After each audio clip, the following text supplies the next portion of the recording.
నమస్కారం. DR focus health కి స్వాగతం. షాంపూ చేసే ముందు ఇలా చేస్తే జుట్టు భలేగా పెరుగుతుంది.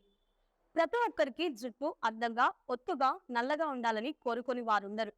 అందుకు హెయిర్ కోసం ప్రత్యేకంగా శ్రద్ధ తీసుకుంటారు. అయితే జుట్టు ఊడడానికి అనేక కారణాలు ఉన్నాయి. పౌషకాహారం తీసుకోకపోవడం, అనారోగ్య సమస్యలు, హార్మోనల్ ఇంబ్యాలెన్స్, నీటి కాలుష్యం ఇలా అనేక కారణాలు జుట్టు అనేది రాలిపోతూ ఉంటుంది.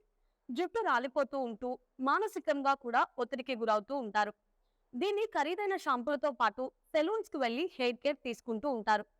ఇది కూడా ఒక మంచి విషయమే అయినా కొన్ని రకాల టిప్స్ పాటిస్తే మాత్రం ఎక్కువ ఖర్చు పెట్టకుండా అందమైన జుట్టును సొంతం చేసుకోవచ్చు. అలాగే హెడ్ బాత్ చేసే ముందు కొన్ని టిప్స్ పాటిస్తే హెయిర్ ని అందంగా మెరిసేలా చేస్తుంది. తలస్నానం చేయడానికి ముందు ఎప్పుడు నూనె రాయాలి. నూనె రాయడం వల్ల జుట్టు అనేది తేమగా ఉంటుంది. దీంతో జుట్టు పొడిబారిపోదు. అందుకే షాంపూతో తలస్నానం చేసే ముందు కొబ్బరి నూనె లేదా ఆలివ్ ఆయిల్ తో జుట్టుకి మసాజ్ చేయాలి. తర్వాత షాంపూ చేస్తే జుట్టు స్పైసీగా ఉంటుంది. దువ్వుకోవడంలో తీసుకోవాల్సిన జాగ్రత్తలు: తలస్నానం చేసే ముందు జుట్టును దువ్వుతూ ఉండాలి. ఎలాంటి చిక్కులు లేకుండా దువ్వితే హెయిర్ బాత్ చేసేటప్పుడు చిక్కులు పడకుండా ఉంటాయి.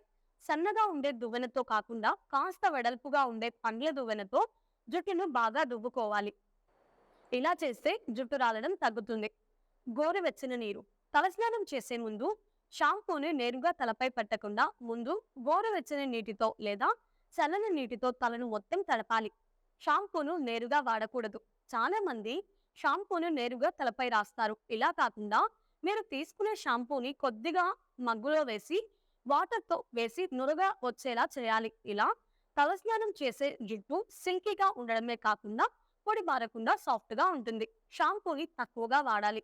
జుట్టుకు షాంపూని వాడేటప్పుడు మీకు సరిపోయే దాన్ని ఎంతో ఎంచుకోవాలి. ఎక్కువగా షాంపూ వేస్తే జుట్టు బలహీనమై పొడిబారిపోతుంది. దీంతో త్వరగా జుట్టు ఊడిపోయే ప్రమాదం ఉంటుంది.